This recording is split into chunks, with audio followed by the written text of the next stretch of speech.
bago tayo mag-umpisa mga chong, pakilike muna na tong video dahil malaking tulong na yan sa ating munting channel. Well, good news nga para sa mukha ng Barangay Ginebra, walang iba kundi itong si Scottie Thompson dahil maliban sa pagiging isang gold medalist sa nakarang Asian Games ay inawardan din ito ng kanyang alma mater. Well, ayon pa sa report, inawardan ng isang plaque of recognition si Scottie Thompson ng kanyang college team dati na Perpetual Health Altas sa harap ng mga fans during halftime sa laban ng Altas at St. Benil kung saan nanalo ang Altas. Kung ating magugunita mga chon, si Scottie Thompson ay naging NCAA MVP kung saan pinangunahan neto ang Altas noon sa Final Four.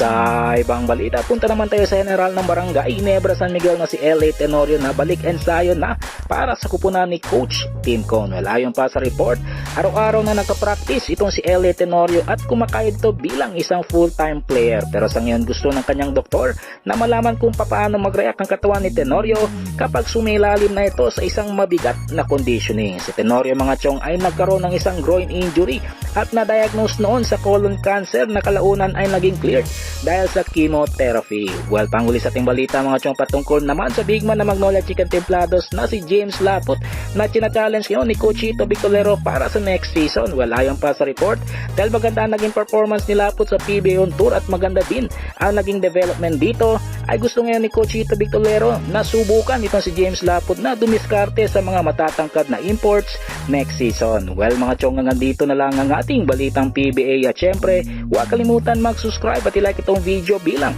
pagsuporta. So this is Channel B. Once again, I'm out.